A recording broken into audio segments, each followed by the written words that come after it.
সকলকে আমার আনন্দিত জয়গুরু। পরম পূজ্যপাদ শ্রী শ্রী আচার্যদেব দাদার আলোচনা থেকে আলোচনা করছি। উনি আমাদের জন্য প্রতিদিন যে আলোচনাগুলো দেও করা হয়, সেই আলোচনা থেকেই আলোচনাগুলো আমি করছি। প্রাতে প্রার্থনান্তে আচার্যদেব বড় নাটমণ্ডপে বসেছেন। আজ পঠিত সত্য অনুসরণের বাণীটি হলো, যার পাকা বিশ্বাস নেই তার অনুভূতি নেই, আর যার অনুভূতি নেই সে আবার পণ্ডিত কিসের। বলছেন অনুভূতির অর্থ এখানে পশ্চাত্যে হওয়া হবে না, হবে সামর্থ্য।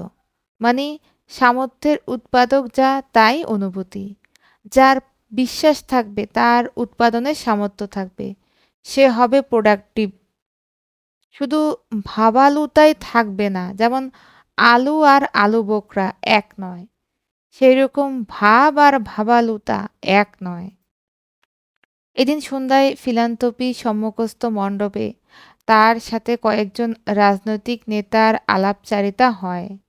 বর্তমানে লোকসভা নির্বাচনের মৌসুম, তাই তারা তার আশীর্বাদ গ্রহণ করতে এসে থাকেন। তিনি তাদের বলছেন, বর্তমানে নেতৃত্বের ভ্রান্ত চলন, ক্ষুদ্র স্বার্থ পরিপূরণের ধান্দায় মানুষকে পায়েদার প্রলোভন দেখিয়ে ভোট পেয়ে নেতা হওয়া, মানুষের বাস্তব মঙ্গলের দিকে কোনো পদক্ষেপ না নিয়ে মন জুগিয়ে চলা, শোলে সিনেমার হিরোকে ধরে রেখে নর্তকীর নাচ দেখিয়ে মনোরঞ্জন করার মতো ব্যাপার। অথচ সব কিছু করছে আমাদেরই জনসাধারণের ট্যাক্সের টাকায়। এইসব বলছেন। এই প্রসঙ্গে আরও বলছেন, পশ্চিমবঙ্গের রাজনীতিকরা মানুষরা আরও বেশি কাপুরুষ। তারা সর্বত্রই বেশি বেশি কথা বলে। তারা মানে অস্তিত্বের সংকটে ভোগে, একটা অন্যায়ের যথার্থ প্রতিবাদ করতে পারে না।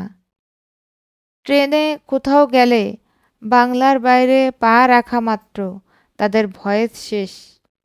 নৈতিক দ্বারা এতই দুর্বল। আমি যদি ন্যায়ের আচরণ করে থাকি, আমার পাহাড় থেকে সমুদ্র সর্বত্রই একই ভয়েসই থাকবে।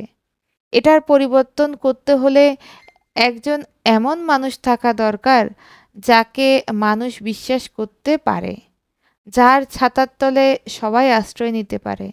যেমন শ্রীকৃষ্ণ কংসকে সরিয়ে তার জায়গায় আরেকজনকে সিংহাসনে বসালেন।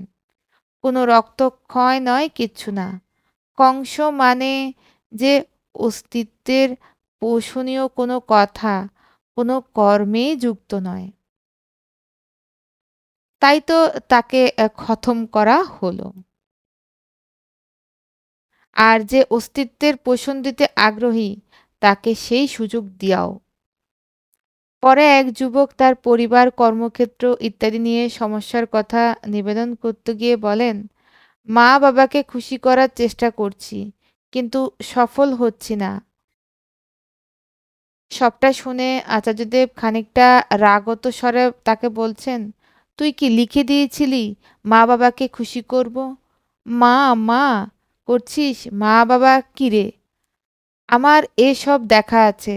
জন্মের সময় যদি তোকে বদলে একটা মেয়েকে তোর মায়ের কোলে দিয়ে দিত, তাহলে তো তাকেই নিজের বলে ভাবতো, স্নেহ আদর সব তাকেই দিত।